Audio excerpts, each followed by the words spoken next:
저는 이제 이 내재화 활동에요, 우리가 롤 모델이 좀 필요한 것 같아요. 뭔가 이제 우리가 벤치마킹 할 게 있으면 좀 편하잖아요. 근데 이제 다른 기업의 사례는 우리 기업에 맞추기도 좀 어렵고요. 너무 부분적입니다. 그래서 저는 이 내재화 활동을 신앙생활하고 이렇게 연계를 한번 해보면 좋겠어요. 우리가 이제 불교도 그렇고 기독교도 그렇고 이제 신앙생활인데, 그 중에서 저는 교회가 내재화에는 좋은 롤모델이 될 것 같아요. 교회는 이제 일주일 간격으로 이제 교회를 가지 않습니까? 기업도 이제 일주일 단위로 기본적으로 운영이 되죠. 근데 이제 보면 우리가 이제 그 내재화를 뭘 해야 될지 모르겠다 이제 이런 얘기들을 하는 것에는요, 이런 부분들이 있어요. 내재화 활동을 뭔가 이렇게 주입식 아니면 정신교육, 강요 이런 식으로 해서 직원들이 싫어할 것 같다라는 얘기들을 많이 하거든요. 그럼 우리가 이제 교회를 한번 볼게요. 목사님의 설교가 매주, 매월, 매년 계속 달라집니까? 그렇지는 않죠. 예.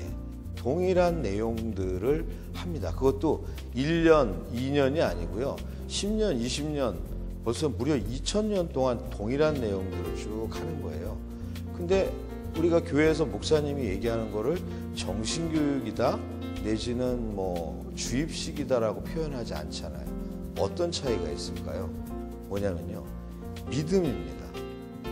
그 내용을 믿기 때문에 동일한 내용들을 설교를 하고 동일한 내용들을 보는 거에 대해서 이것을 주입이라고 느끼지 않는 겁니다.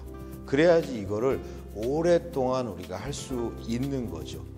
그래서 내재화 활동에서는 정말 중요한 부분이 뭘까 하면 직원들이 그 가치관, 핵심 가치를 공감하게 하는 것들이 굉장히 중요한 활동이라고 할 수 있겠습니다.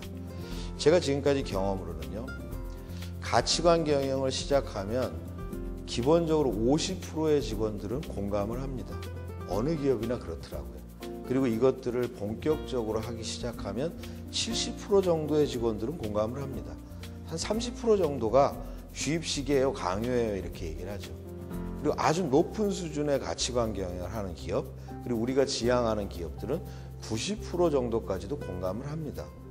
이렇게 공감이 된 가운데 우리가 여러 가지 내재화 활동하는 것은 우리 직원들에게 굉장히 좀 이렇게 좋아하는 활동이 될 수 있고 받아들일 수 있는 게 되는 거죠. 근데 일단 직원들의 많은 수가 그걸 믿지 않고 공감을 하지 않으면 이거는 주입, 강요, 정신교육이 돼버리는 거죠. 그래서 내재화 활동에서 가장 중요한 활동은 뭐냐? 우리 직원들이 우리 조직의 가치관을 믿게 만드는 공감 활동이 매우 중요하고 이걸 중심으로 진행된다라고 하는 부분을 기억하면 좋을 것 같습니다.